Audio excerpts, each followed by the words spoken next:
Hello, and welcome to this edition of the Cancer Coach Talks. I'm your host, Leslie Nance, and tonight we are going to be talking about what I like to call the Cascade of Doubt. Seems like it should have like looming music, like dun dun dun, the Cascade of Doubt.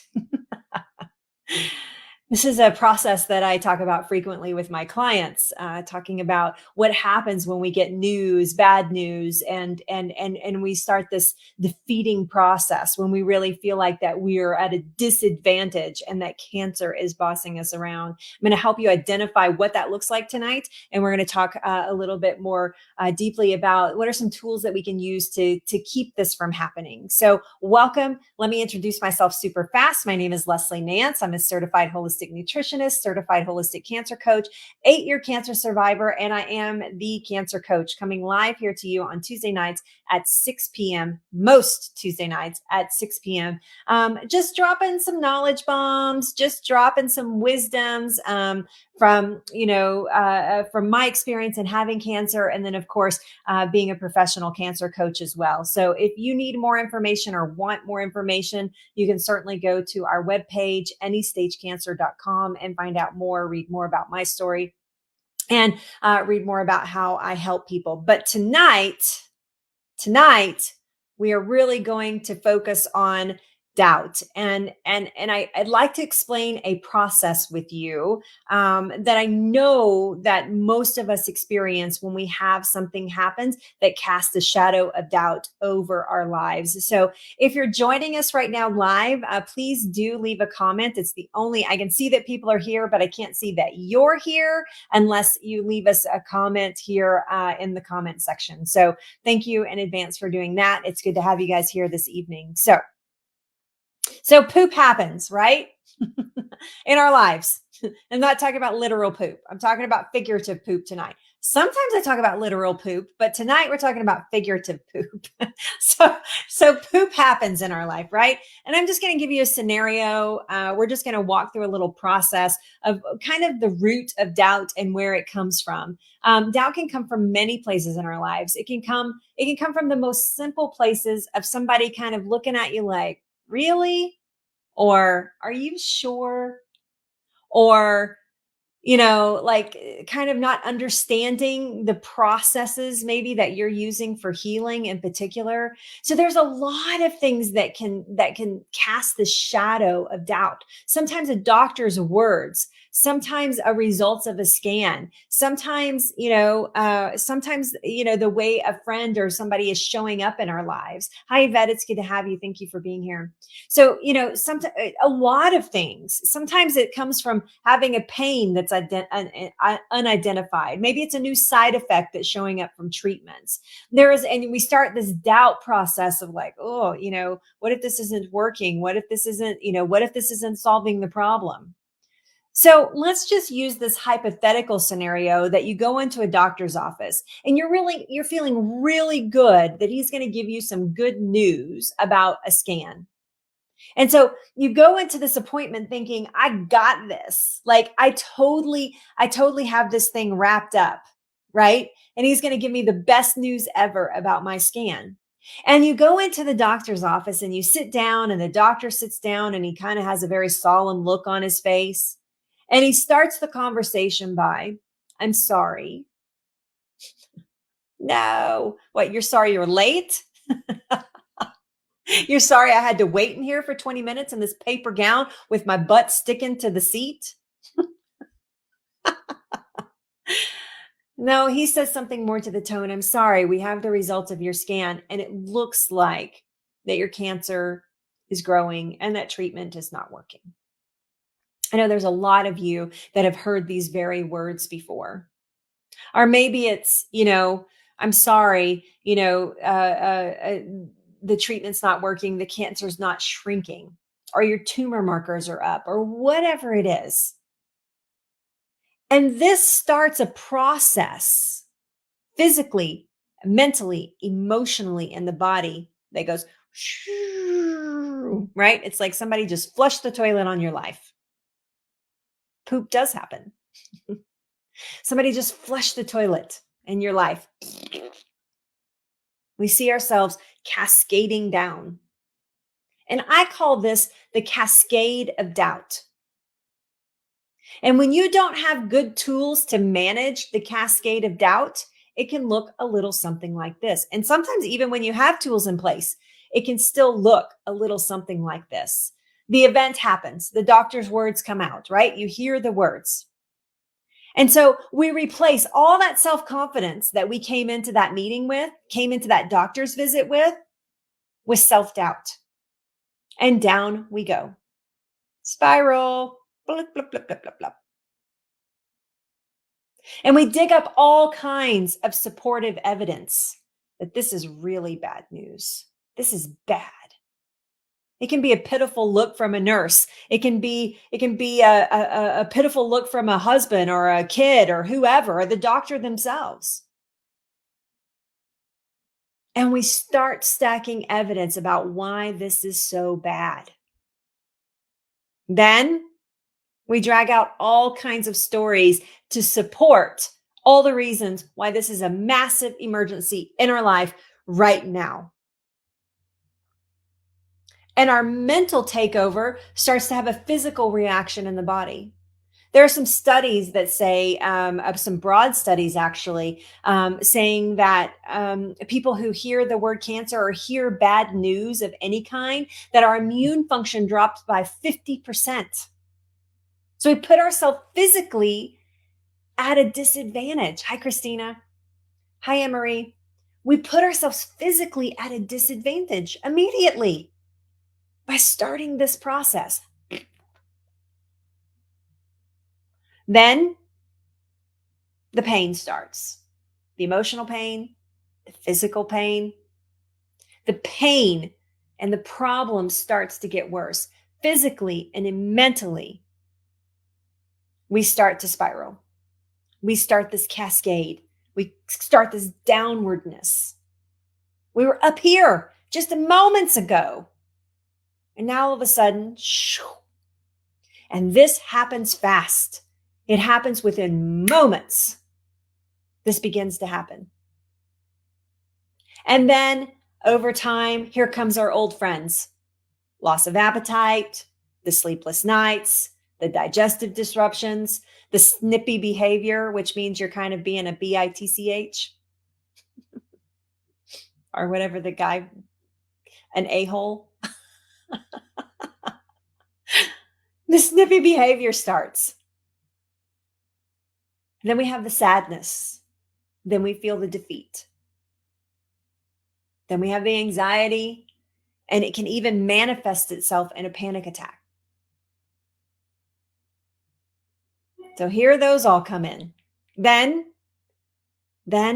we finally unleash the avalanche of doubt.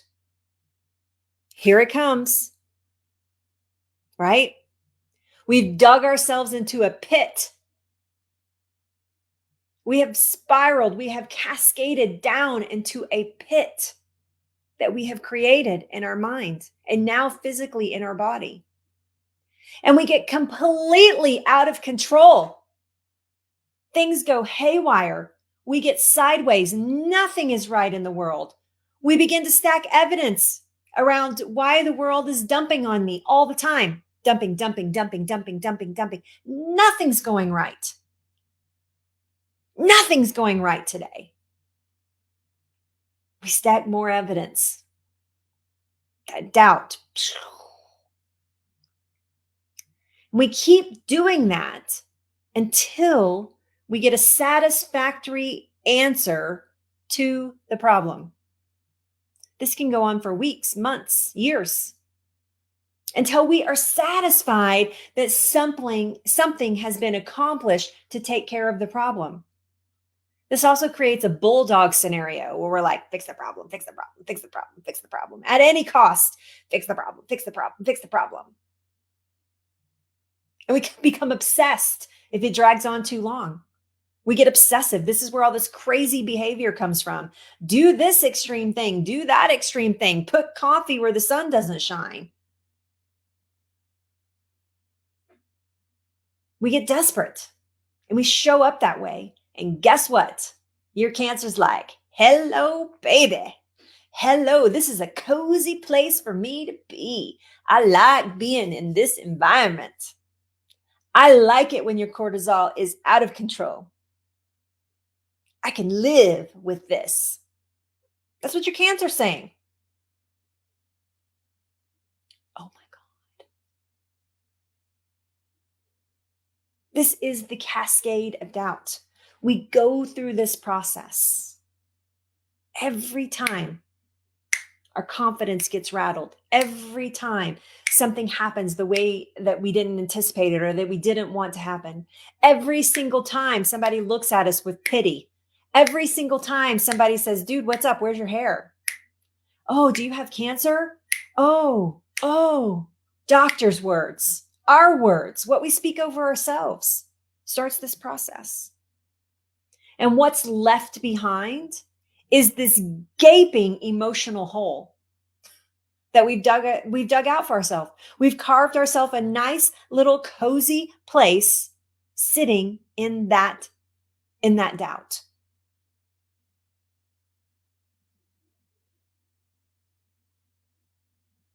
Then you start to beat yourself up. How do I get out of this? What's that satisfactory problem solve? Where's that thing? How do I dig myself? So you spend days trying to dig yourself out of it, trying to grasp and climb and claw your way out of this cascade of doubt, this pit, this hole that you've dug for yourself. Some people call it the rabbit hole. I went down the rabbit hole. I have several clients that say that to me. And then I went down the rabbit hole of this thought or this emotion or this thing. But really, it's just doubt. It's just doubt spiraling around like a crazy town in your life. And you've allowed it to happen because you didn't have the tools on board to have something different happen. Now, my clients know how to show up like a boss. They understand the benefit of allowing doubt, but then immediately have the tools to know how to correct it. Sometimes those tools work immediately. Sometimes it takes a little time. But rarely, after using tools after tools and being good at executing that, they don't dig this massive hole. And if they do, they know how to get out quickly. They got a mindset ladder that will pull them out of that space. So many people attach healing to just a physical response. This is why so many people can sell so many books about diets and supplements and alternative treatments because we attach everything to a physical outcome. If I can conquer this physically, then I've conquered it. But as soon as somebody looks at you with pity or a doctor's like, this is not really what we wanted to happen, down we go. Healing is way more than diet tips or supplement regimens or chemotherapy or radiation or surgery. It's way more than that. If you want to truly heal, you have got to heal at your core. You have got to start a relationship with healing. Bottom line, not that doubt won't creep in, not that you're going to be somehow have a warp shield to doubt. It's going to creep in. But what do you do with that information when it does? When we experience something like a cascade of doubt that I just described to you, our physical body also has a reaction. And it takes a massive hit. And at any given point in time, the last thing we want is a massive hit to our physical body while we're dealing with cancer or we're trying to heal. But we don't think about that these things are connected, that our mindset is connected to our healing. It's about having a relationship with the process. It's about making time for that to happen in your life. And so, what happens physically in the body when we start this cascade of doubt is that it raises our cortisol for extended period of time.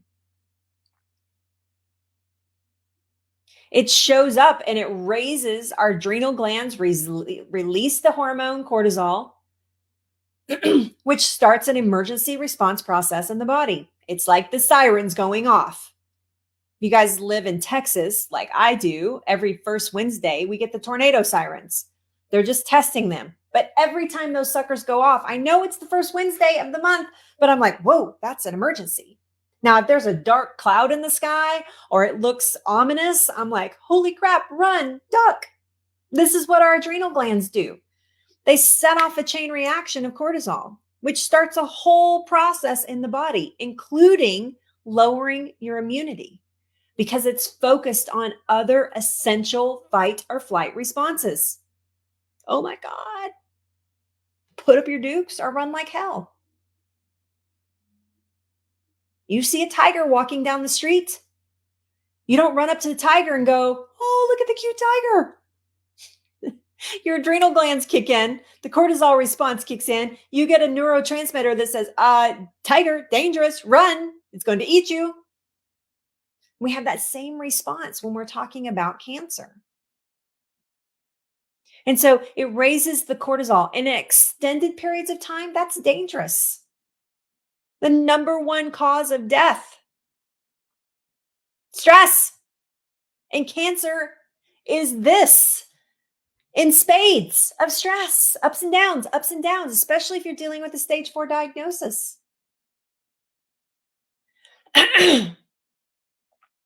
That cortisol spike actually renders our immune functions at a disadvantage, a severe disadvantage for whatever extended period of time that's happening. It contributes to insomnia. It makes for sleepless nights, brain racing, brain fog, can't show up the way that we're supposed to, forgetfulness. It interrupts our digestive system physically. I'm one of those people, if I'm super stressed, like true, deep, long-term stress, like, emergency stress, like when I was diagnosed with cancer, when my mom had her stroke, those were years apart, by the way. I made them sound like they were back to back. They weren't, they were years apart. But in those situations, when I get truly stressed, my digestive system takes over and I'm actually have a suppressed appetite. In fact, sometimes I feel like if I eat, I'm going to throw up. I have a lot of clients that experience this. They think it's the cancer. And I'm like, no, it's the stress. It's the stress. You've lost 30 pounds because of stress, Leslie. I lost 30 pounds because of stress, not because of the cancer. The cancer was in my breast, stage 1, tiny, little bitty thing. It wasn't causing any disruptions in my body other than the emergency mode it was creating because there was cancer. My body was trying to fight that off, but it's not going to suppress my appetite.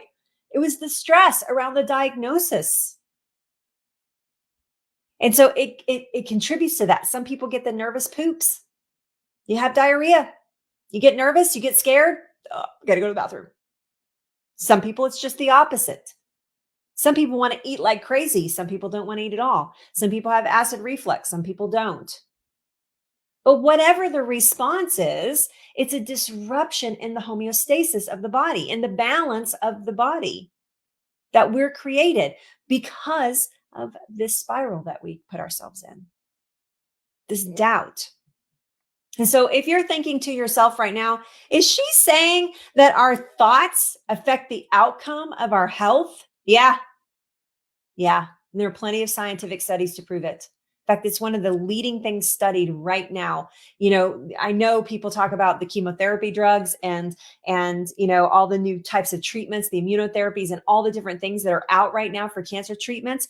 But leading that is our relationship to the process of disease.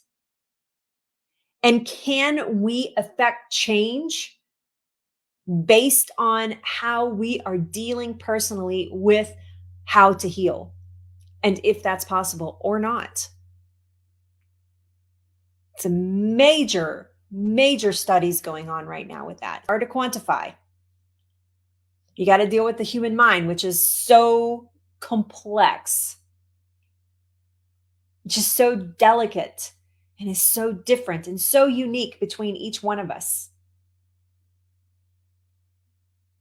Yes, I am saying that your thoughts affect the outcome of your health daily. Where we focus our attention, our energy flows to.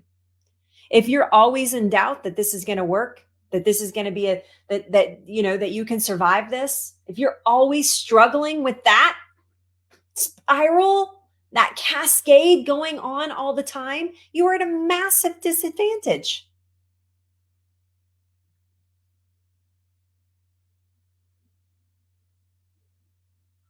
So my question to you is this: does doubt come in like a thief and rob you of your confidence and your joy and quite possibly your life?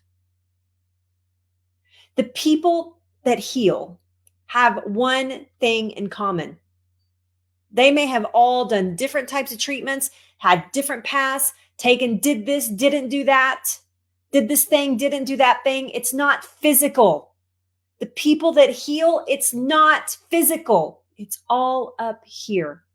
It's being defiant that they could, that it was possible. Because when we're in that space, we are always seeking the next step to that. No matter if roadblocks get put in front of us, no matter if somebody says you can't, you're always, oh, yes, I can. I love it when people tell me I can't do something. You can't do that. Yes, I can. How fun is that? Proving people wrong. That's probably not healthy.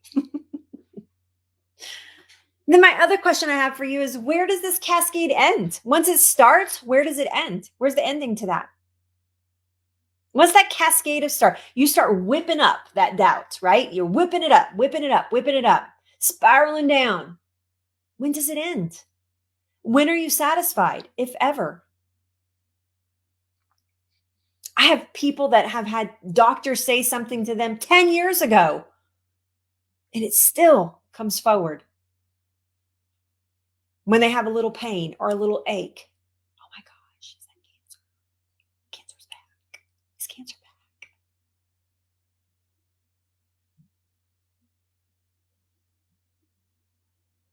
Where we focus our attention, our energy flows to.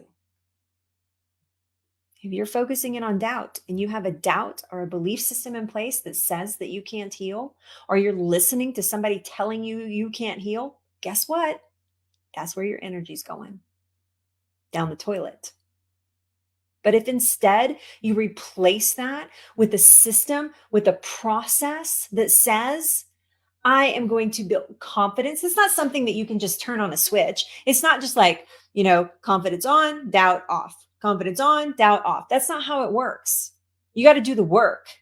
You got to put in the hours. You got to do the time to figure out where that comes from. I have a lot of people that come to me to say, oh, I'm being so positive. I'm trying to stay positive, or I'm so positive. Okay. And then I talk to them, and then I discover what's keeping them up at night. I discover all the doubt that's happening. We go in a discovery process, and they're like, when I hold a mirror to that, many of you are here tonight. When I hold a mirror to that, and I say, look in this mirror of what you just told me, of where your heart is at. A lot of it, that foundation is shaky. We're faking it till we make it. We're positive on the outside and jelly on the inside. Just doubt jelly. Ugh. Oh, I'm showing up. I'm doing it. What are you doing? One doctor's appointment sent you on a total doubt cascade. You've been there for weeks. Oh, but I'm positive I can heal. But what are you doing about it? Sorry, I hate it when I do that because then it makes my microphone go bang, bang, bang. I apologize. Does it feel like a thief coming in and robbing you of your confidence, your joy, your life? How often is it happening? How long does it take to get rid of it? These are questions you need to ask yourself. If you're dealing with it often or even a little bit and it's hanging around, it's hard and harder to get rid of it, or somebody seems very convincing that this is it, or that this treatment will or won't work. Maybe you've tried a bunch of treatments and none of them worked. You start having this doubt. You got to rip that out by the roots. You've got to stack evidence in your favor that you can win, that you can succeed, that you will be triumphant. But it's not about just like having it up here. It's about doing it. It's about being it.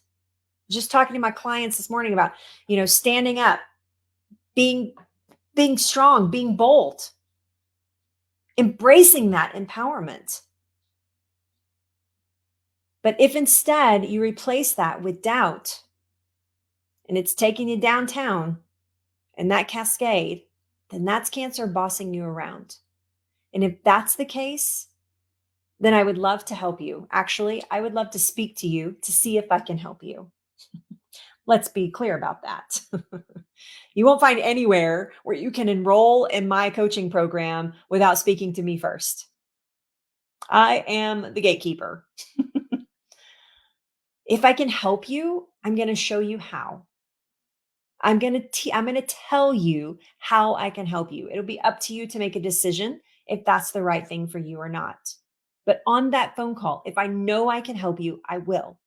I will show you how that is. If I think something is better for you, I will point you in that direction. Hands down, 100%. How far are you willing to let your cancer spread in your life? I'm not talking about in your physical body, I'm talking about in your life. How far are you willing to let those tentacles go throughout your life where it affects you, your family, your kids, your husband, your wife, your job, everyone you come in contact with? Or are you willing to be the boss of that situation and take back the power that you have? To take back what cancer is trying to steal from you. I truly believe that there's not a person that I've ever come across that cancer is their destiny, whether I could help them or not. I believe that we all possess inside of us what we need, the tools that we need right now to take our lives back from cancer. Now, I have specific tools that I share with my clients. I have specific pathways that I share with my clients. But tonight, I just wanted to make you mindful about where you're at in the process of healing. Are you faking it till you make it? Still experiencing the cascades of doubt, even though you're trying to stay positive? Are you truly bossing cancer around? Okay, that's all I have for you guys tonight. Thank you so much for joining. I hope you enjoyed it. I'm going to drop a link on how to connect with me. I recommend first that you watch my webinar, How to Become the Boss of Your Cancer. It's actually, the title is 5 Steps to Becoming the Boss of Your Cancer, where I outline, steps that we need to take in order to take back our lives from cancer. So I'm going to drop that link here in the comments. I'll do that after we end the broadcast tonight. You can go click on that, enroll for that. And at the end of it, there'll be an opportunity to make a phone call with me. We'll have a conversation. If you're a good fit and I'm a good fit for you, I will invite you into the program. If I'm not, and we'll talk about what that looks like for you. If you're not a good fit, I will point you in a direction to get the help that you need. But either way, the outcome on that phone call is always to benefit you, to point you into a direction of healing. Does that sound fair?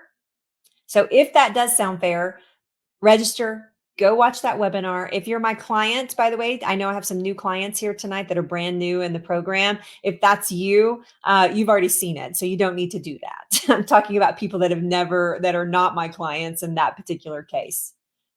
And if you are one of my clients, shout out. I see several of you here tonight, so it's good to have you.